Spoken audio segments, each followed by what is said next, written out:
ప్రాంతీయ అంశాలకు సంబంధించి సమగ్ర విశ్లేషణ అందించడానికి మనతో పాటు సీనియర్ ఎనలిస్ట్ ఎంజీ రావు గారు ఉన్నారు. సార్తో మాట్లాడదాం. Good afternoon sir. Sir, Bharat పాక్ల మధ్య శాంతి చర్చలు జరగాలి అని RSS general secretary Dattatreya Hosabale ప్రకటించాక రీసెంట్ గా శ్రీలంకలో భారత్ పాక్ల మధ్య చర్చలు జరిగాయి అని వార్తలు వినిపిస్తున్నాయి. దీనిపై మీ విశ్లేషణ ఏంటి సార్? ఎస్ అండి, ఇప్పుడు ఇండియన్ ఫారిన్ సెక్రటరీ విదేశాంగ శాఖ కార్యదర్శిని జర్నలిస్టులు విక్టోరియా ఇప్పుడు సీసెల్ పర్యటనలో ప్రైమ్ మినిస్టర్తో పాటు ఉన్న విక్రమ్ మిశ్రీని జర్నలిస్టులు క్వశ్చన్ అడిగేటప్పటికి ఆయన రెస్పాండ్ అవ్వడం జరిగింది ఇదే విషయం మీద. రీసెంట్గా శ్రీలంకలో ఒక ఇన్ఫార్మల్ డిస్కషన్ జరిగినాయి భారత పాకిస్తాన్ల మధ్య. ఈ భారత పాకిస్తాన్ల మధ్య చర్చలకి మాకు ప్రభుత్వానికి ఎటువంటి సంబంధం లేదని విక్రమ్ మిశ్రీ ఫారిన్ సెక్రటరీ చెప్పడం జరిగింది. ఇది ఇన్ఫార్మల్ అంటే బ్యాక్ ఛానల్ మీటింగు లేదా ఇన్ఫార్మల్ మీటింగు లేదా అనధికారికంగా మీటింగు లేదా ట్రాక్ 2 డిప్లొమసీ అంటారు. ఇది డిప్లొమాటిక్గా దౌత్య భాషలో దీన్ని ట్రాక్ 2 డిప్లొమసీ అంటారన్నమాట. ఇందులో ఎవరు పాల్గొంటారు? మాజీ దౌత్యవేత్తలు, రిటైర్డ్ అంబాసిడర్స్, వీళ్ళు హై కమిషనర్స్ పాల్గొంటారు. వీళ్ళతో పాటు మాజీ సైనిక అధికారులు పాల్గొంటారు. ఇంకా ఎన్జిఓ, సివిల్ సొసైటీకి ఇక మేధావులు, ఇలాంటి వాళ్ళు పాకిస్తాన్ నుంచి భారతదేశం తరపున ఇద్దరు శ్రీలంకలో మీటింగ్ అయ్యి భారత్ పాకిస్తాన్ల మధ్య ఉన్న ఒక భయంకరమైన సమస్యల్ని వాళ్ళు డిస్కస్ చేయడం జరిగింది. దీన్ని శాంతి చర్చలు అని చెప్పవచ్చు. కానీ ఇది ప్రభుత్వం మధ్య జరగలేదు కాబట్టి it is nothing to do with the government of India అనుకుంటూ మన విదేశాంగ కార్యదర్శి విక్రమ్ మిశ్రీ చెప్పడం జరిగిందనమాట. అందువల్ల ఈ విషయం పైకి వచ్చింది. రీసెంట్గా మే మంత్లో ఈ యొక్క ఆర్ఎస్ఎస్ జనరల్ సెక్రటరీ మనకెవరు దత్తాత్రేయ హోసబాలే ఒకటి ప్రకటించారు. భారత్ పాకిస్తాన్ల మధ్య శాంతి చర్చలు జరగాలి. ఇది అంటే ఒక విండో ఓపెన్ చేయడం అనేది యుద్ధమే కానీ విండో ఓపెన్ చేయడం అనివార్యం అనుకుంటూ ఆయన మాట్లాడారు. మళ్ళీ దీని మీదే ఆర్ఎస్ఎస్ చీఫ్ మోహన్ భగతే కూడా ఈ విషయాన్ని సమర్థించారు. ఏ విధంగా పీపుల్ అంటే పాకిస్తాను భారతీయుల మధ్య ఎప్పుడూ సత్సంబంధాలు ఉంటాయి. వాళ్ళు ఎప్పుడు ఒక దేశం కింద అవ్వాల్సి వస్తేమో అఖండ భారత్లో యుద్ధమే, టెర్రరిజమే. పాకిస్తానీ భారత ప్రజల మధ్య ఒక విండో ఓపెన్ అవ్వాలనుకుంటూ మోహన్ భగత్కే కూడా దాన్ని సపోర్ట్ చేయడం జరిగిందనమాట. కానీ చారిత్రకంగా చూస్తే భారతదేశం కూడా చెప్తుంది, భారతదేశం అందరికీ పాఠాలు చెప్పిద్ది అనమాట. భారతదేశం ఒక అద్భుతమైన విషయం చెప్పిద్ది, ఏది విశ్వగురువులాగా. అదేంటి?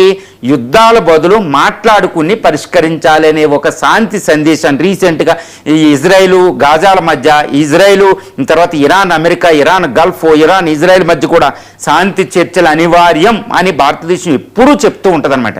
మరి ఇలాంటి భారతదేశం పాకిస్తాన్తో శాంతి చర్చలు అనేవి జరుపుతూ ఉండాలి. అంటే ఐ సపోర్ట్, అంటే పర్సనల్లీ నేను కూడా నా ఒపీనియన్ కూడా ఏంటంటే శాంతి చర్చలు జరగాల్సిందే అని చెప్తాను. యుద్ధమే, ఫైటింగే, ఏ విషయాలు ఆ విషయమే. కానీ శాంతి చర్చలు లేకుండా ఎలా? అది కూడా భారత్ పాకిస్తాన్ లాంటి అణ్వస్త్రాల దేశాల మధ్య శాంతి చర్చలు అనివార్యం కదా, లేకపోతే ప్రపంచం భయపడుతుంది. అక్కడ ఎన్నో విషయాలు జరుగుతుంది. కాబట్టి ఈ విషయం అనేది ఒక విషయం అయింది. కానీ భారత్ పాకిస్తాన్ల మధ్య ప్రస్తుతం అందరికీ చెప్పాల్సిన విషయం ఏంటంటే భారత్ పాక్ ప్రభుత్వాల మధ్య ప్రభుత్వ లెవెల్లో ఏ లెవెల్లో కూడా అఫీషియల్గా అధికారికంగా ఎటువంటి శాంతి చర్చలు లేవు. ఇవి 2019 నుంచి ఇది పుల్వామా ఎయిర్ స్ట్రైక్ దగ్గర ఆపేశాం. ఒక రకంగా చెప్పాలంటే 2008 ముంబై మేహం తర్వాత ఈ మొత్తం భారత్ పాకిస్తాన్ మధ్య శాంతి చర్చలు పూర్తిగా ఫ్రీజ్ అయిపోయినాయి, స్తంభించిపోయినాయి. ఇంకా ఎట్టి పరిస్థితులు జరుగుతుంది. మధ్య అప్పుడప్పుడు కాంటాక్ట్స్ ఉన్నాయి కానీ శాంతి చర్చలు జరుగుతులేదు అప్పటి నుండి. కానీ భారత పాకిస్తాన్ల మధ్య అనధికారికంగా మాజీ దౌత్యవేత్తలు, మాజీ ఈ యొక్క ఆర్మీ అధికారులు అనఫీషియల్గా శాంతి చర్చలు ట్రాక్ 2 డిప్లొమసీ అనేది జరుగుతూనే ఉంది అనేది మనం చెప్పుకోవచ్చండి. రైట్ సార్, అయితే మీరు చెప్పిన దాని ప్రకారం భారత్ పాక్ల మధ్య శాంతి చర్చలు అనివార్యం అంటారు. అంటే ఇటు టెర్రరిజాన్ని ఎగదోసే పాక్తో భారత్ చర్చలు జరపడం అంత ఈజీనా? ఎస్ అండి, ఇప్పుడు భారతదేశం ప్రతి దేశానికి ఒకటి చెప్తూ ఉంటుంది యాజ్ ఎ విశ్వగురు. అదేంటి? శాంతి చర్చల ద్వారా పరిష్కరించుకోండి. యుద్ధం అనివార్యం కాదు అని భారతదేశం ఎప్పుడు ప్రతి దేశానికి చెప్తూ ఉంటుంది. ఉత్తర దక్షిణ కొరియాల మధ్య 1954లో పీస్ డీల్ కుదుర్చాం మనం. తర్వాత ఈజిప్టు, ఫ్రాన్స్, బ్రిటన్ల మధ్య సూయజ్ కెనాల్ విషయంలో కూడా మనం శాంతిగా మనం ప్రవర్తించాం. యునైటెడ్ నేషన్స్లో కూడా డిస్కషన్కి అనివార్యం, ఇంకోటి ప్రత్యామ్నాయం లేదు శాంతి చర్చలు కానీ భారతదేశం చెప్తూ ఉంటుంది. భారత సంస్కృతిలో కూడా ఒక అద్భుతమైన భాగమే ఈ శాంతి చర్చలు అనమాట. యుద్ధం అనేది ఎప్పుడూ కూడా ఫస్ట్ స్టెప్ అవ్వకూడదు అని భారత సంస్కృతి చెప్తుందండి. అది ఒక విషయాన్ని చెప్తాను భారత సంస్కృతిలో. అదేంటంటే రావణ యుద్ధానికి లంకలోకి శ్రీరాముడు వానర సైన్యం తీసుకెళ్ళి నిలబడి ఉంటాడు. ఈ నిలబడి ఉన్నప్పుడు కోటాను కోట్ల మంది అటు సైనికులు నిలబడి ఉంటారు. అప్పటికే సీతని అంటే భార్యనే కిడ్నాప్ చేసి తీసుకుపోయాడు రావణుడు. వాడిని క్షమించాల్సిన అవసరం లేదు. కానీ ముందు హనుమంతుడు రాయబారానికి వెళ్తాడు, అది అయిపోయింది. తర్వాత యుద్ధం మొదలుపెట్టే క్షణం ముందు రాముడు సడన్గా ఒక డిసిషన్ తీసుకుంటాడండి. అదేంటంటే అంగదుడిని రాయబారానికి పంపాలని. ఆశ్చర్యపోతారన్నమాట. అదేంటి మీ భార్యను తీసుకెళ్ళాడు, వీడు మూర్ఖంగా ప్రవర్తిస్తున్నాడు యుద్ధానికి, ఇంకా వాడు యుద్ధం ఆపడు, ఇలాంటి టైంలో కూడా మళ్ళీ యుద్ధానికి శాంతి చర్చలు అవసరమా రామా అని ఈవెన్ హనుమంతుడు లాంటి వాళ్ళు కూడా అడుగుతాడు, జాంబవంతుళ్ళు. ఎందుకంటే శాంతి అంటుంటే అది లోకు అవుతుంది, ఇది చాలా పెద్ద ప్రమాదం, మానసిక స్థైర్యం కూడా తగ్గిపోతూ ఉంటుంది సైనికులకి, ఎందుకు రామా అంటే రాముడు ఒక మాట అంటాడండి, అది అద్భుతం. ఇప్పుడు ప్రపంచ ఈ జెనీవా లాంటి పీస్ ట్రీటీస్లోకి వెళ్ళిపోయింది అనమాట. ఇది భారత సంస్కృతి ప్రపంచానికి ఇచ్చిందనమాట. అది ఏమైందంటే ఈ war has the potential to destroy the civilisations అంటాడు రాముడు. అంటే యుద్ధం అనేది సంస్కృతులు వేల సంవత్సరాలుగా నిర్మించుకున్న సంస్కృతుల్ని నాశనం చేసే శక్తి ఉంటుంది. కాబట్టి ఎటువంటి కారణం ఉన్నప్పటికీ యుద్ధాన్ని ఆపడానికే ప్రయత్నం చేయడమే ధర్మం రాముడు చెప్పిందండి. ఇది జెనీవా కన్వెన్షన్ అని యునైటెడ్ నేషన్స్ ఆర్గనైజేషన్ మొత్తం ప్రపంచమంతా దీని మీద ఇంతటి అద్భుతమైన శాంతి సందేశం ఇచ్చిన భారతదేశం మరి పాకిస్తాన్తో శాంతి చర్చలు జరపకపోతే ఎలా ఉంటుంది? జరపాలి కదా. అది ఎంత మూర్ఖుడైనా, రావణుడి కంటే దారుణమైన మూర్ఖురాలే, కానీ ఇక్కడ జరపాల్సిందే కదా. కానీ ఇక్కడ ఏంటంటే భారత పాకిస్తాన్ల మధ్య శాంతి చర్చలు అనేది అనివార్యం. ఇట్స్ అన్ ఇన్నోవేటబుల్ అనమాట, మన అవాయిడబుల్. ఎందుకు అంటే 9 కారణాలు ఉన్నాయండి. భారత్ పాకిస్తాన్ ఎంత ఫైటింగ్ చేసుకున్నా శాంతి చర్చలు చేయాల్సిందేనమాట. ఇప్పుడు ఆర్ఎస్ఎస్ అంటుంది, మోహన్ భగత్ సపోర్ట్ చేయడం, మాజీ దౌత్యవేత్తలు, సైనికాధికారులు కూడా, గొప్ప సైనికాధికారులు కూడా, ఎన్ఎన్ నరవాణి లాంటి వాళ్ళు కూడా ఇది చెప్తున్నారు. దీనికి ఎవ్వరు వ్యతిరేకం కూడా, భారతీయులు కూడా వ్యతిరేకం కాదు. పాకిస్తాన్ వెంటనంటే శాంతి చర్చలకు ఎవ్వరూ వ్యతిరేకం కాదు ఇండియాలో. మొట్టమొదటిగా ఎందుకంటే ఈ యొక్క ఎందుకు అనివార్యం అంటే, ఎందుకు ఇన్నోవేటబుల్ అంటే నెంబర్ 1 ఏంటంటే అణుయుద్ధ నివారణ అండి. భారత్ పాకిస్తాన్ 2 అణ్వస్త్ర దేశాలు, 100 కొలది అణ్వస్త్ర వాహకాలు ఉన్నాయి. ఈ అణు యుద్ధం జరిగితే ఈ కల్చర్స్ నాశనం అయిపోతాయి, అది చాలా ప్రమాదం. కాబట్టి 2 శక్తివంతమైన దేశాలు, ఇక్కడ ఎవరు కాదనకూడదు. గ్లోబల్ పవర్ ఇండెక్స్ ప్రకారం కూడా పాకిస్తాన్ 12వ స్థానంలో ఉంది. దాంతో దెబ్బలాడకూడదు మనం కూడా, అది మనతో అసలు ఫైట్ చేయకూడదు. ఎవరు అనేది యుద్ధంలో ఎవరు గెలుస్తారని పక్కన పెట్టేయండి. 2 అణ్వస్త్ర దేశాలు అణుయుద్ధ నివారణ జరగవలసింది. ఎందుకంటే అణుబాంబు అనేది అల్టిమేట్ వెపన్, అంటే ఒకప్పుడు బ్రహ్మాస్త్రం లాంటిది అనమాట. ఈ అల్టిమేట్ వెపన్ యూజ్ చేయకూడదు, కాబట్టి చర్చలు అనివార్యం. ఇక రెండోది ఏంటంటే సూపర్ పవర్ పాలిటిక్స్. భారత్ పాకిస్తాన్లో దెబ్బలాడుకోవడం వల్ల ఇటు చైనా, అమెరికా సూపర్ పవర్స్ అన్ని ఇక్కడ గేమ్ ఆడుతున్నాయి మనతో. ఆ గేమ్ని ఇక్కడ నివారించాలి అంటే ట్రంప్ లాంటి వాళ్ళని, ఈ జీ జిన్పింగ్ లాంటి, ఇప్పుడు నుంచే కదండి స్వతంత్రం వచ్చాక సూపర్ పవర్ పాలిటిక్స్ని మన సౌత్ ఏషియా, హిమాలయాలు కిందకి రాకుండా చేయాలి అంటే ఎట్టి పరిస్థితుల్లో భారత్ పాకిస్తాన్లే ద్వైపాక్షికంగా చర్చించుకోవాలని ఇండియా చెప్తుంది. సిమ్లా అగ్రిమెంట్ వీటి నుంచి కూడా ద్వైపాక్షికంగా శాంతి చర్చలు, ఇది మా విషయం, మీరు రాకండి అని చెప్పింది. ఇప్పటికీ అదే స్టాండ్ కూడా ఇప్పుడు మోడీ ప్రభుత్వాన్ని కూడా. మరి అలాంటప్పుడు శాంతి చర్చలు జరపాలి కదా. ఇక మూడోది ఏంటంటే డెవలప్మెంట్ అండి. అభివృద్ధి అనేది ఉండాలి. ప్రజల పేదరికాన్ని పోగొట్టి, నిరుద్యోగం పోగొట్టి అభివృద్ధి ఫలాలు ఎలా అంటే ఆయుధాల మీద ఖర్చు పెట్టకూడదు. ఇది పాకిస్తాన్ అంటే ఇంకా దారుణమైన పరిస్థితి. జీడిపిలో 10% ఖర్చు పెడుతుంది. ఇండియా కూడా ఎన్నో ఆయుధాలు ఖర్చు పెడుతుంది 1962 యుద్ధం నుండి, స్వతంత్రం వచ్చినప్పటి నుంచి మనకున్న అన్నిటిని. వీటిని అభివృద్ధి ఫలాల కింద మార్చాలంటే యుద్ధం అనే భయం అనేది సౌత్ ఏషియాలో, మన సబ్ కాంటినెంట్లో, ఉప కాంటినెంట్లో ఉండకూడదు అంటే పాకిస్తాన్తో శాంతి చర్చలు దానికి మనకే కూడా అనివార్యమైన విషయం అనమాట. ఇక టెర్రరిజం, ఇంటర్నేషనల్ అడ్డాగా మారిపోయింది సౌత్ ఏషియా టెర్రరిజం, ముఖ్యంగా పాక్ ఆఫ్ఘన్ బార్డర్. ఎందుకంటే పాకిస్తాన్ మన మీద యుద్ధం చేయలేక టెర్రరిజం 1989 జూలై 11వ తారీఖు డేట్ని పట్టుకుని ఉంది. అది 37 సంవత్సరాల టెర్రరిజం. ఇది అంతం అవ్వాలంటే Pakistan Jammu and Kashmir problem solve అవ్వాలి. కాబట్టి మనకి శాంతి చర్చలు అనివార్యం. ఎందుకంటే యుద్ధాల ద్వారా మనం టెర్రరిజాన్ని ఆపలేకపోయాం 5 యుద్ధాల తర్వాత, 30 సంవత్సరాల యుద్ధం తర్వాత. కాబట్టి శాంతి చర్చల ద్వారా అక్కడ ప్రభుత్వంతో మాట్లాడాల్సిన అనివార్యమైన పరిస్థితి ఉంది. ఇక్కడ యుద్ధమే, మనం శక్తివంతంగా ఉండాలి కూడా. తర్వాత యుద్ధాల నివారణ 5 యుద్ధాలు చేసాం. తర్వాత ఎన్నో టెర్రరిస్ట్ అటాక్లు 2008 ముంబై పార్లమెంట్ అటాక్, 2001, 2008 ఇవన్నీ మనం గుర్తుపెట్టుకోవాలి. ఎన్నో టెర్రర్ అటాక్లు అండి. వీటన్నిటిని ఆపాలి, టెర్రరిజాన్ని అంతం చేయాలి. యుద్ధాల్లో కూడా అది ఇప్పుడు 6వ యుద్ధానికి ప్రిపేర్ అవుతున్నాయి భారత్ పాకిస్తాన్లో. ఎంత దారుణమైన పరిణామం! భారత్ డెవలప్ అవ్వకుండా ఆపేసే శక్తి అణుయుద్ధానికి ఉంటుంది. మరి యుద్ధాలని నివారించాలంటే శాంతి చర్చలు అనివార్యం, మాట్లాడుకోవాలి ఎంతటి శత్రువులైనా. తర్వాత భారత్ గ్లోబల్ పవర్ పాలిటిక్స్ మీద ఫోకస్ చేయాలి. ఇప్పటివరకు భారతదేశం ఎంతసేపు భారత్ను కూడా కంపేర్ చేస్తారు గ్లోబల్ పవర్స్. ఏమని? ఇండియాతో పాకిస్తాన్తో హైపనైజేషన్, డీహైపనైజేషన్ మనం విని ఉంటాం అనమాట. హైపనైజేషన్ చేస్తాడు ట్రంప్, పాకిస్తాన్తో పోల్చేస్తాడు మోడీ గారిని ట్రంప్. ఎందుకంటే సూపర్ పవర్ పాలిటిక్స్. ఇండియా కూడా సౌత్ ఏషియా దాటి ఫోకస్ చేయలేకపోతుంది. చైనా గ్లోబల్ పవర్ పాలిటిక్స్ చేస్తుంది, మనం చేయలేకపోతున్నాం. కాబట్టి పాకిస్తాన్ ప్రాబ్లంని ఎంత వీలైతే అంత తొందరగా పరిష్కరించి ఉంటేనే మనం గ్లోబల్ పాలిటిక్స్ మీద గేమ్ ప్లే చేయగలుగుతాం అనమాట. అది చాలా అనివార్యం. ఎందుకంటే ఆల్రెడీ గ్లోబల్ పవర్ అయింది ఇండియా. మరి తర్వాత ఇంకోటి విషయం ఏంటంటే నీటి సమస్య అండి. ఇప్పుడు అంత క్లైమేటిక్ ప్రాబ్లము, నీటి సమస్యలు, ఈ తర్వాత ప్రకృతి విపత్తులు ఇవన్నీ వస్తున్నాయి. భారత్ పాకిస్తాన్ని ఈ భూమికి ప్రకృతికి బౌండరీలు ఉండవు. కాబట్టి అది పరిష్కరించుకోవాలంటే అందరూ కలిసి పరిష్కరించుకోవాల్సిందే. కాబట్టి నీటి ఇండస్ వాటర్ ట్రీటీ అని కొన్ని వందల రివర్స్ అక్కడ నీటి సమస్య, యుద్ధాలు రాకుండా ఉండాలంటే శాంతి చర్చలు అనివార్యం. మనం ఎంతోసేపు ఇండస్ వాటర్ ట్రీటీని ఆపలేం, నీటిని అక్కడ ఆపలేం. బ్రహ్మపుత్రాన్ని చైనా కూడా ఆపలేదు. మనకి ఎలా వస్తుందో ఎవరి తరము కాదు. అది సమస్యను పరిష్కరించుకోవాల్సిన అవసరం అక్కడ ఉంది. తర్వాత అఖండ భారత స్వప్నం, భారత సంస్కృతి అండి. ఈ సౌత్ ఏషియా ఈ ఆల్మోస్ట్ ఏంటంటే 50 లక్షల చదరపు కిలోమీటర్ల ప్రాంతం, ప్రస్తుతం 32. ఇది హిమాలయాల కింద కన్యాకుమారి, ఇటు హిందూ కుష్, కిర్దార్, ఇరాన్ బౌండరీ వరకే, ఇటు మయన్మార్కు సగం వరకే కూడా ఈ యొక్క ఉన్నది సబ్ కాంటినెంట్ అంటారు.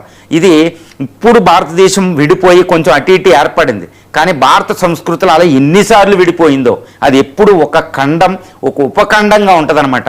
ఈ భాగంలో ఏ దేశాలు ఏర్పడి ఏదొచ్చినా అది భారత సంస్కృతి మీద ప్రభావం వస్తుంది. బయటోడు లోపలికి వస్తాడు. కాబట్టి అఖండ భారత్ అంటే ఒక అద్భుతమైన ఒక సంస్కృతి ఉంటుందన్నమాట. భారత సజీవ సంస్కృతి. ఈ సజీవ సంస్కృతి ముందుకెళ్ళాలంటే ఇక్కడ ఇంత యుద్ధాలు జరగకూడదు. పాకిస్తానీ ప్రజలు ఇప్పటికీ మన దురంధర్ పాట వాళ్ళకి ఎగ్నెస్ట్గా మనం తీసిన ఆ పాటలు కూడా ఎక్కువ పబ్లిక్ ప్లే అవుతున్నాయి. అక్కడ మన క్యాసెట్లన్నీ అక్కడే ఉంటాయి. మన హీరోలు, హీరోయిన్లు, మన ఫుడ్, మన బిర్యానీలు, మన సంస్కృతి, మన బట్టలు, మన ఉర్దూ, ఈ భాష అన్నీ కూడా ఉంటాయి అన్నమాట. వాళ్ళు పాకిస్తానీ ప్రజల్ని ఎలా వేరు చేస్తారండి? ఈవెన్ 100-200 సంవత్సరాల తర్వాత పాకిస్తాన్ ఇండియాలో వీళ్ళు విడిగా ఉండరు కదా. ఎన్నిసార్లు విడిపోలేదు మనం, ఎన్ని రాజ్యాలు వచ్చినాయి, ఎంతమంది వెళ్ళిపోలేదు. కాబట్టి ఇప్పుడు ఆర్ఎస్ఎస్ వీళ్ళు చెప్పినట్టు భారత పాకిస్తాన్ల మధ్య ఈ ప్రాబ్లం, కానీ పీపుల్ మధ్య కాదు, సంస్కృతిలో ఉండకూడదు. కాబట్టి తప్పనిసరిగా శాంతి చర్చలు జరగాలి, పీపుల్ టు పీపుల్ కాంటాక్ట్స్. తర్వాత ఇండియా అనేది సూపర్ పవర్ అవ్వాలి, వికసిత్ భారత్ 2047 నాటికి. నేను ఒకటే చెప్తున్నా, ఎంటైర్ గ్లోబల్ పాలిటిక్స్, గ్లోబల్ మీద ఈ అవగాహనతో చెప్తున్నా. ఏ ప్రపంచంలో ఏ దేశం కూడా చరిత్రలో సూపర్ పవర్ అవ్వలేదు. ఎప్పుడు అవుతుంది అంటే దాని పెరట్లో, బ్యాక్ యార్డ్ అంటారన్నమాట. ఇప్పుడు అమెరికా ఎందుకు సూపర్ పవర్ అండి? అమెరికా చుట్టూరు శత్రువులు ఉన్నారేమో చూడండి. అమెరికా బోర్డర్ ఎంత పీస్ఫుల్గా ఉంటుంది. ఇది కెనడాతో, ఇటు మెక్సికోతో ఫస్ట్ అది సాల్వ్ చేసుకుని సూపర్ పవర్ అవడానికి ట్రై చేసింది. బ్రిటన్ చుట్టూరు చూడండి. ఏ దేశమైన సూపర్ పవర్ అయ్యింది అంటే దాని పక్కన శత్రువులు ఉండకూడదు, భయంకరమైన శత్రువులు ఉంటే అక్కడే ఫైట్ చేసుకోవాలి. ఇప్పుడు భారతదేశం సూపర్ పవర్ అయ్యే కెపాసిటీ, పొటెన్షియల్ ఉంది. ఇది సూపర్ పవర్ అవ్వాలి 2047 నాటికి. మళ్ళీ మన పూర్వ వైభవం రావాలి అంటే మన చుట్టూరునే, మన పెరట్లోనే శత్రువులు ఉండకూడదు. కాబట్టి మనం చుట్టూరు చాలా జాగ్రత్తగా పరిష్కరించుకుని మనం ఎంటైర్ గ్లోబ్ మీద చేస్తేనే చైనా, అమెరికాతో పోటీపడి యూరోపియన్ యూనియన్తో సూపర్ పవర్ అవ్వగలుగుతాం. కాబట్టి India as early as possible ఇలాంటి చిన్న చిన్న దేశాలతో చిన్న చిన్న ప్రాబ్లమ్ని ఇచ్చిపుచ్చుకునే ధోరణిలో రెసిప్రోకల్ మేనర్లో అది సాల్వ్ చేసుకోవాల్సిందే. అందుకే భారత్ పాక్ శాంతి చర్చలు అనివార్యం. రైట్. సరే అయితే మరి పాక్ భారత్ మధ్య అణుయుద్ధం వస్తే అది ప్రళయమే అవుతోంది. పాక్ని ఓడించాలంటే అది సాధ్యపడే అంశమేనా? ఎస్ అండి, ఇప్పుడు భారత్ పాకిస్తాన్లో అణు దేశాలు, అందుకే శాంతి చర్చలు అనివార్యం. ఇంటర్నేషనల్ సమాజంలో కూడా ఇది ఉంటుంది అనమాట. అమెరికా ఎప్పుడు భారత పాకిస్తాన్ల మధ్య ఒక టెర్రర్ అటాక్ జరిగి ఏదైనా యుద్ధ వాతావరణం అంటే వెంటనే అన్ని దేశాలు రంగంలో దిగిపోతాయి. ఎందుకంటే రెండు అణ్వస్త్ర దేశాలు కాబట్టి.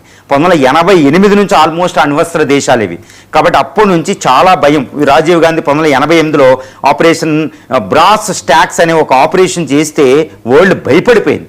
వెంటనే ఇండియన్ ప్రైమ్ మినిస్టర్ అక్కడికి వెళ్ళవలసి వచ్చింది, భుట్టోతో మాట్లాడవలసి వచ్చింది. తర్వాత ఈవెన్ వాజ్పేయి గారు కూడా 1999లో లాహోర్ అణ్వస్త్ర పరీక్షల తర్వాత వెళ్ళవలసి వచ్చింది.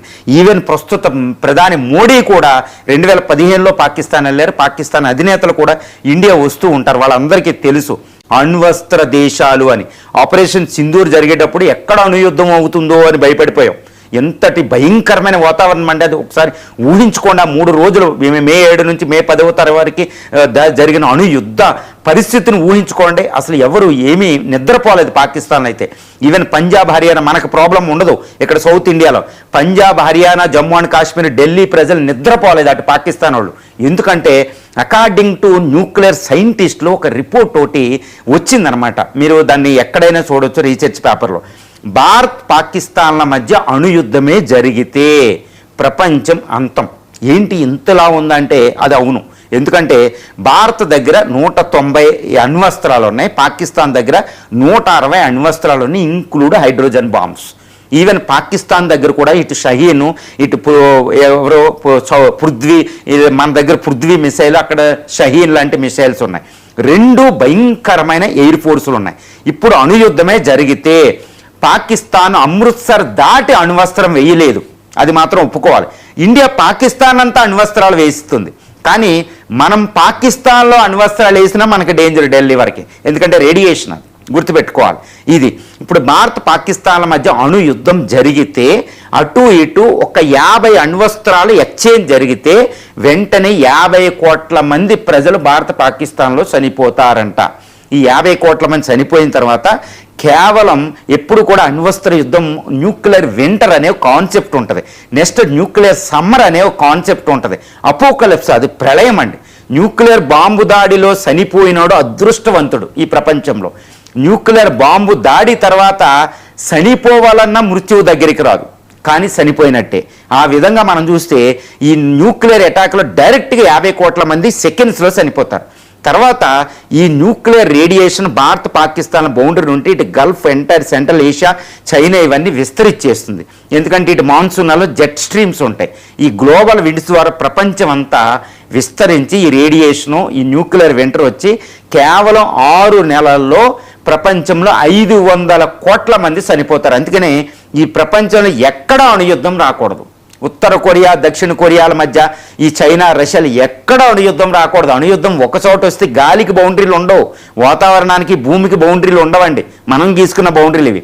ఈ విధంగా భారత్ పాకిస్తాన్ల మధ్య అణ్వస్త్ర యుద్ధం జరిగితే 50 కోట్ల మంది క్షణాల్లో 6 నెలల్లో ప్రపంచంలో న్యూక్లియర్ వింటర్, న్యూక్లియర్ సమ్మర్ వల్ల 500 కోట్ల మంది చనిపోతారు. అందుకనే ఇండియా పాకిస్తాన్ దెబ్బలాడుకుంటే అమెరికా ఎందుకు వస్తే, ఈ వీళ్ళు ఎందుకు వస్తారు అంటే రావద్దని చెప్పలేం. ఇప్పుడు ఇరాన్, అమెరికాలు కొట్టుకుంటుంటే మనం ఎందుకు వెళ్తున్నాం బాబు పీస్ డీల్ కుదుర్చుకోమని?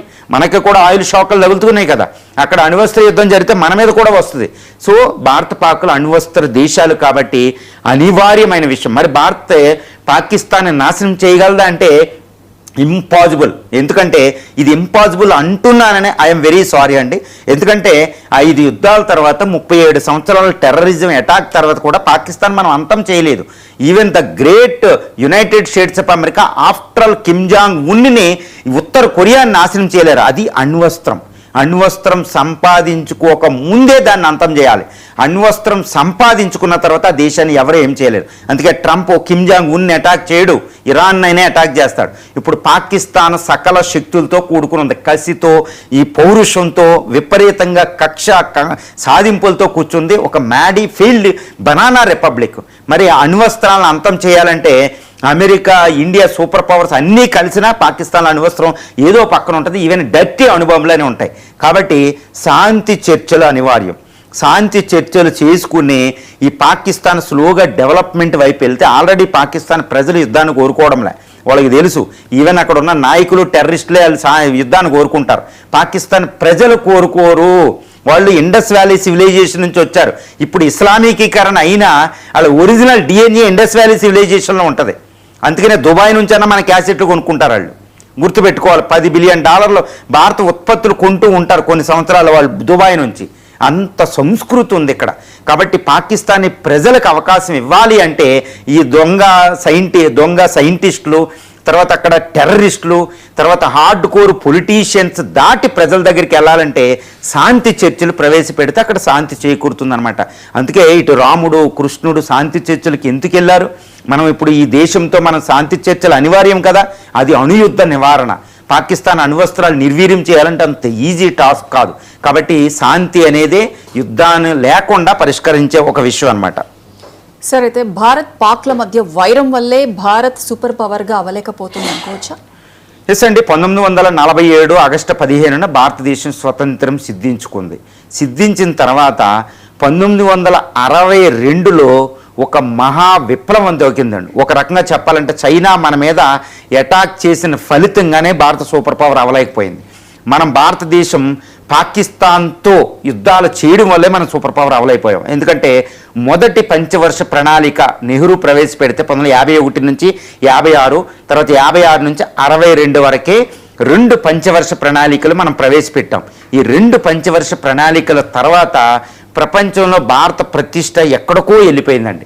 ఎందుకంటే అత్యధిక వృద్ధి రేటు సాధించి ఇంకా ఇది సూపర్ పవర్, ఏషియాలో సూపర్ పవర్గా తయారైపోయింది. దీన్ని తట్టుకోలేక చైనా బ్యాక్ స్టాప్ తీసింది, వెన్నుపోటుతో యుద్ధం చేసింది. చైనా టార్గెట్ ఏంటంటే ఇండియాని సూపర్ పవర్ అవ్వకుండా చేయాలి అంటే దీన్ని ఆర్మీకి ఖర్చు పెట్టించడం, వెంటనే భయాన్ని కలిగించడం. 1962 యుద్ధం తర్వాత భారతదేశం ఎక్కువ సైన్యానికి ఖర్చు పెట్టింది. అందువల్ల తర్వాత చూడండి 2, 3 తర్వాత పంచవర్షాల ప్రణాళిక తర్వాత ప్లాన్ హాలిడే వచ్చింది 1966 to 69. ఇది 5 యుద్ధాలు పాకిస్తాన్తో చేసాం. Even the great Lal Bahadur Shastri 1965 యుద్ధం సమయంలో ఇదే మాట్లాడతాడు, జై కిషాన్ అనుకుంటూ. ఏమని? మొత్తం బంగారం పోగు చేసి ఆయుధాలు కొంటూ ఉంటాడనమాట. అరే ఇదే బంగారాన్ని ఈ భారత సౌభాగ్యానికి అభివృద్ధికి ఉపయోగిస్తే పరిస్థితి ఏంటని ఆ శాంతిమూర్తికి అనిపిస్తుంది లాల్ బహదూర్ శాస్త్రికి. అందుకే జై జవాన్ జై కిసాన్ అంటాడండి. ఆయన వెళ్ళి పశువులు పాకలో పడుకొని గుజరాత్ ఆనంద్ దగ్గర అమూల్ అనే పాల ఫ్యాక్టరీ కురియాని తీసుకొచ్చి పెడతాడు. ఆయనకి ఇష్టమా డబ్బు ఖర్చు పెట్టడం? ఇదనమాట. 5 యుద్ధాలు 6వ యుద్ధానికి ప్రిపరేషను, ఒక అణ్వస్త్రాన్ని తయారు చేసి దాన్ని నిల్వ చేయాలంటే ఎన్ని వేల కోట్లు ఖర్చు అవ్వాలో తెలుసండి. ఇది ఈరోజు ఎడ్యుకేషన్ లేదు, నిరక్షరత లేదు. భారత్ పాకిస్తాన్లో ఆయుధాల మీద ఖర్చు పెడుతున్నాయి. ఇప్పుడు చైనాని టార్గెట్ చేయాలి. ఈ విధంగా ఇక్కడ భారత్ పాకిస్తాన్ యుద్ధం వల్ల, చైనా యుద్ధం వల్లే మనం సూపర్ పవర్ అవ్వలేకపోయాం ఇప్పటి వరకే. ఎందుకంటే సూపర్ పవర్స్ కూడా ఇండియాని పాకిస్తాన్తో కంపేర్ చేస్తూ ఉంటారు. ట్రంపే కాదండి, అమెరికా అధ్యక్షులు ప్రతి అధ్యక్షుడు ఇండియాని పాకిస్తాన్తో కంపేర్ చేశారు. ఇండియా కూడా సైకలాజికల్గా ఎలా అయిపోయిందో తెలిసి ఇప్పుడు కూడా ఈవెన్ మోడీ గారు కూడా పాకిస్తాన్ అని ఎక్కువసార్లు అంటారు, చైనాని అనరు. చైనాతో కంపేర్ చేసుకుని చైనాని దాటడానికి ప్రయత్నం చేయడానికి కూడా సైకలాజికల్గా మనం వెళ్ళలే. మానసికంగా ఎంతసేపు పాకిస్తాన్ని కంపేర్ చేసుకోవడం. What Pakistan 8 lakhs square kilometers, 24 కోట్ల మంది. దాని జీడిపి తమిళనాడు అంత ఉంది ఇప్పుడు. దాని జీడిపి ముంబై అంత జీడిపి కూడా లేదు. దాంతో మనం కంపేర్ చేసుకోవడం. ఎంతసేపు అమెరికా చైనాలను దాటగలిగే కెపాసిటీ మన ఇండియాకు ఉండి కూడా మానసికంగా మన నాయకులు కూడా ఎంతసేపు పాకిస్తాన్తో కంపేర్ చేసుకోవడం. చైనా ఎక్కడికి వెళ్ళిందో చూడండి. 1947లో చైనా, ఇప్పుడు ఈ ఒకటే క్వశ్చన్ అండి, భారతదేశం ఇంత శత్రుత్వం లేకపోతే సూపర్ పవర్ అయిపోయినా అంటే అవును తప్పనిసరిగా. ఎగ్జాంపుల్ చైనా అండి. చైనా చూడండి, 1947లో ఇండియా చైనాలు ఒకే చోట, 1949లో దానికి స్వతంత్రం వచ్చింది. మన తర్వాత 2 సంవత్సరాల తర్వాత కమ్యూనిస్టు చైనా ఏర్పడింది, October 1, 1948.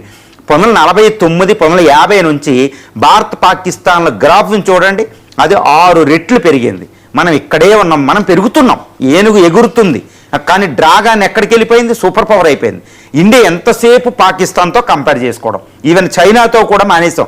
మన సైకలాజికల్గా ఇంత ఫ్యాక్టర్స్ ఉన్నాయండి. అందువల్లే భారత్ పాకిస్తాన్ గొడవల వల్ల, ప్రాబ్లమ్స్ వల్ల, ఇటు చైనాతో గొడవల వల్లే మనం సూపర్ పవర్ గ్లోబ్ మీద కాన్సన్ట్రేషన్ చేయలేకపోయాం. అనవసరంగా మన సహజ వనరులన్నీ దీనికి ఉపయోగించడం, ఇది ఇంపార్టెంట్ ఇష్యూ. కాబట్టి మనం ఈ సమస్యల్లోంచి బయటపడాలి. కాబట్టి దౌత్యం అనేది ఇంపార్టెంట్. దౌత్యం అనేది యుద్ధమే. అందరూ అనుకుంటారు అదేంటి పాకిస్తాన్తో యుద్ధం చేయొద్దు అంటున్నారు ఎంజీ రావు గారు అనుకోకండి. దౌత్యం అనేది కూడా యుద్ధమే. ఎవడైతే ఇప్పుడు ఆర్ట్ ఆఫ్ వారు ఏది సంజు చెప్పినట్టు, చాణుక్యుడు చెప్పినట్టు, మన గ్రేట్ వారియర్స్ మన సంస్కృతిలో చెప్పినట్టు, రాముడు, ఈవెన్ శ్రీకృష్ణుడు కూడా చెప్పినట్టు, ఇది ఊళ్ళోనే ఇవ్వండి అంటాడు శ్రీకృష్ణుడు. అక్కడ చూసుకోండి, అంగదని రాయబారాన్ని పంపించడం మన సంస్కృతిలో కూడా ఇది భాగం. ఎవరైతే యుద్ధాన్ని నివారించి యుద్ధం ద్వారా ఏ ఫలితాన్ని పొందాలనుకుంటారో అది పొందేవాడే తెలివైన వాడు, యుద్ధ వీరుడు. అంతేగాని యుద్ధం చేసి వీరమరణం పొందేవాడి కంటే యుద్ధాన్ని చేయకుండానే యుద్ధ ఫలితాలు ఏదైతే ఫలితం వద్ద తీసుకునేవాడే ద గ్రేట్ వారియర్ అన్నమాట. ఇది భారత సంస్కృతి చెప్పేది. ఇది మన యొక్క శాంతి మంత్రం. అందుకే విశ్వగురు, అందుకే సజీవ సంస్కృతిగా ఉంటుంది. కాబట్టి ఎట్టి పరిస్థితుల్లో భారత్తో ఈ గొడవలు వదులుకుంటే మాత్రం మనం సూపర్ పవర్ అవుతాం. లేదా 1947కి ఈ గొడవలతోనే ఉంటామండి. అటు పాకిస్తాన్ కూడా టాప్ 10 నేషన్ అవ్వబోతుంది 2050 నాటికి. మరి దాంతో గొడవాడుతూ ఉంటే సూపర్ పవర్ పాలిటిక్స్ ఇక్కడికి వస్తాయి. కాబట్టి ఎట్టి పరిస్థితులు ఇండియా సూపర్ పవర్ అవ్వాలంటే ఈ సమస్యలను పరిష్కరించుకోవాల్సిందే శాంతి చర్చల ద్వారా. రైట్ సార్, భారత్ పాక్ల మధ్య శాశ్వత శాంతికి అసలు అవకాశం ఉందంటారా? ఎస్ అండి. ఇప్పుడు ప్రస్తుతం చూస్తే ఎవరినైనా ఈ ప్రశ్న అడిగితే భారత్ పాకిస్తాన్ల మధ్య శాంతి చర్చలకు అవకాశం ఉందా, భారతదేశం శాంతి అన్న ఇటు terror nation, mother of all terrorism ఉండే పాకిస్తాన్ మూర్ఖురాలు కదా అంటే ఎస్ అండి. అసలు ప్రస్తుతం పాకిస్తాన్ మైండ్ సెట్ చూస్తే, పాకిస్తాన్ మిలిటరీ ప్రభుత్వాన్ని చూస్తే అక్కడ ప్రజాస్వామ్యం ఉండదు. దారుణాతి మత మౌఢ్యం, ఇండాక్ట్రినేషన్ అనమాట. పవిత్రమైన ఖురాన్లో ఉన్న అద్భుతమైన సిద్ధాంతాలను కూడా టెర్రరిస్టులు తనకు అనుకూలంగా వాదుకొని జిహాద్ అనే దారుణమైన సిద్ధాంతాన్ని ప్రవేశపెడతారు. యాక్చువల్ జిహాద్ అనేది మనలో ఉండే అరిషడ్ వర్గాలంటే పోగొట్టి అద్భుతమైన ఈ యొక్క శాంతి వనంగా ప్రపంచాన్ని మార్చాలనేది అల్లా చెప్పింది అక్కడ. కానీ వాళ్ళు టెర్రరిస్టులు ఈ జిహాద్ను కూడా మార్చేసుకుంటారు తనకు అనుకూలంగా. అంతటి దారుణం పాకిస్తాన్లో ఉంది. మరి ఇంత మూర్ఖుని మార్చగలమా అంటే మార్చలేం, హైలీ ఇంపాసిబుల్. మరి ఇలాంటప్పుడు భారత్ పాకిస్తాన్ మధ్య శాంతి చర్చలకు అవకాశమే లేదు. మనం శాంతి అన్నా పాకిస్తాన్ వాడు శాంతి అనుకుంటూనే ముషరాఫ్ లేక లాహోరు ఈ యొక్క కార్గిల్ వారు తీస్తాడు. మరి వీళ్ళని ఎలా నమ్మాలి అంటే ఇక్కడే ఇంపార్టెంట్ అండి. ఎస్, భారత పాకిస్తాన్ల మధ్య నా అభిప్రాయం ప్రకారం మనకి శాంతికి అవకాశం ఉంది. మనం ఏ విధంగానైనా అది ఎంత కష్టమైనా వాడిని ఒప్పించాల్సిందే, వాడు ఒప్పుకునేలాగా చేయాల్సిందే. ఇది నయానో భయానో అంటారు, గుర్తుపెట్టుకోండి. నయానో భయానో పాకిస్తాన్ అన్నది పనిచేయాలి. మనం అలర్ట్గా ఉంటూ అత్యంత బలంగా ఉంటూ పాకిస్తాన్ దగ్గర కర్ర పట్టుకునైనా వాడిని ఒప్పించాలి, లేదా మనకు కష్టం అవుద్ది. మరి ఏ విధంగా అంటే yes, there is a lot of solutions అనమాట. 1972లో ఇందిరాగాంధీ సిమ్లా అగ్రిమెంట్ ఒకటి కుదుర్చుకుంది. ఆ సిమ్లా అగ్రిమెంట్ ప్రకారం ఎల్ఓసిని అప్పటి వరకు ఉన్న సీజ్ ఫైర్ లైన్ని ఈ లైన్ ఆఫ్ కంట్రోల్ కింద మార్చారు. ఇప్పుడు ఎక్స్పర్ట్స్ కూడా చెప్తారు 1972లోనే ఒక రకంగా భారత్ పాకిస్తాన్ల మధ్య ఏది Jammu and Kashmir issue solve అయిపోయింది అని. ఎందుకంటే ఒక క్వశ్చన్ అండి, నేను కూడా చాలాసార్లు మాట్లాడి ఉంటాను, భారత్ పీఓకేని తీసేసుకుంటుందని. ఒక అణ్వస్త్ర దేశం నుంచి పీఓకేని తీసుకోగలమా? Is a biggest question. ఎవరైనా ఆన్సర్ చెప్పవచ్చు. పాకిస్తాన్ కూడా భారత్ జమ్మూ అండ్ కాశ్మీర్ని తీసుకోగలిగిద్దా? Highly impossible. మరి ఎందుకంటే అణ్వస్త్ర దేశాలు, అది 80 సంవత్సరాల నుంచి అది పోరాడుతుంది, 80 సంవత్సరాల నుంచి మనం పోరాడుతున్నాం. దాని మీదే కదా మెయిన్ ప్రాబ్లం ఉన్నదే జమ్మూ అండ్ కాశ్మీర్ మీద. అందుకే ఇందిరా ఆ టైంలో అక్కడ బుట్టోలు జాగ్రత్తగా ఆలోచించి ఈ ఎల్ఓసి కింద దాన్ని మార్చేశారు. అదే ఇంటర్నేషనల్ బౌండరీ. ఒక రకంగా ఒప్పుకున్నా ఒప్పుకోకపోయినా ఇంకా ఈ లైన్ అనేది international boundary. So Bharat Pakistan ఇంకా పరిపూర్ణంగా మొత్తం పర్మనెంట్గా ఈ ప్రాబ్లం సాల్వ్ చేయాలంటే ఇటు పీఓకే దాంట్లో ఉండిపోద్ది, ఈ జమ్మూ అండ్ కాశ్మీర్ మనలో ఉంటుంది, ఇంకా ఎవ్వరూ మాట్లాడకూడదు. చైనా ఆక్యుపై చేసుకున్న టెరిటరీస్ కూడా మనం వెనక్కి ఇవ్వాలి, ఇచ్చేసి దాన్ని ఇంటర్నేషనల్ బౌండరీ కింద మార్చాలి 1972 సిమ్లా అగ్రిమెంట్ ప్రకారం. అలా అయితేనే ఈ ప్రాబ్లం సాల్వ్ అవుతుంది. తర్వాత అణ్వస్త్రాలు ఒకరికొకరు గురి పెట్టుకోకూడదు, ఒక పర్మనెంట్ డీల్ అనేది కుదరాలి. కొన్ని సంవత్సరాల పట్టొచ్చి ఈ శాంతి చర్చలు, ఒకరోజు ఓవర్ నైట్ కాదండి. ఎందుకంటే వాజ్పేయి ట్రై చేశారు, మోడీ ట్రై చేశారు, నెహ్రూ ట్రై చేశారు, వాళ్ళ తర్వాత లాల్ బహదూర్ శాస్త్రి గారు ట్రై చేశారు, రాజీవ్ గాంధీ ట్రై చేశారు, ఇందిరా కూడా ట్రై చేసింది 1972లో. ఈ పార్టీలకు అతీతంగా భారతదేశంలో కాంగ్రెస్, బీజేపీలు ట్రై చేసినాయి. అక్కడ కూడా చాలా జెన్యూన్ ఎఫర్ట్ జరిగినాయి అండి. పాకిస్తాన్ ఏం తక్కువ కాదు. నవాజ్ షరీఫ్, వాజ్పేయి చాలా జెన్యూన్గా ప్రయత్నం చేశారు ఈ ప్రాబ్లం సాల్వ్ చేద్దామని లాహోర్లో. కానీ అంతలో ముషరాఫ్ వచ్చి దీన్ని చెడగొట్టాడు అంతే. తయారీ కాదని పాకిస్తాన్లో కావాలనుకునే వాళ్ళు ఉన్నారు, ఇండియాలో కావాలనుకునే వాళ్ళు ఉన్నారు. So there is one problem. శాశ్వతమైన పరిష్కారం ఏంటంటే ఎల్ఓసిని ఇంటర్నేషనల్ బౌండరీ కింద మార్చడం. ఇంతకంటే వేరే పరిష్కారం ఎవ్వరూ చూపలేరు. ఎందుకంటే ఇది ఒక్కటే సాల్వేషన్. అది 1972లో భారత్ పాకిస్తాన్ ఒక అంగీకారానికి వచ్చిందే, కానీ బ్యాక్ స్టెప్ తీసుకోవడంలో అది వెళ్ళిపోయింది. కాబట్టి ఈ విధంగా భారత్ పాకిస్తాన్ శాంతియుతంతో ఈ హిమాలయాలు, కన్యాకుమారి మధ్య ఇటు హిందూ కుష్, ఇటు మయన్మార్ వరకే ఒక అఖండ భారత స్వప్నం. అంటే బౌండరీలు వేరవ్వచ్చు, కానీ ప్రజలు మాత్రం ఒకే దేశం అనే ఫీలింగ్తో బతకగలుగుతారు. సో అద్భుతం. కాబట్టి ఇటు ఆర్ఎస్ఎస్, ప్రస్తుత దౌత్యవేత్తలు, కొంత మిలిటరీ అధికారులు, మాజీ మిలిటరీ అధికారులు నరవాణే అనే విషయంలో భారత్ పాకిస్తాన్ మధ్య గొడవలే, టెర్రరిజమే, కానీ పీపుల్ టు పీపుల్ కాంటాక్ట్స్లో ఒక శాంతి చర్చలకు ఒక విండో ఓపెన్ చేయడం అనేది అద్భుతం. I support it. Right sir. అయితే అయోధ్య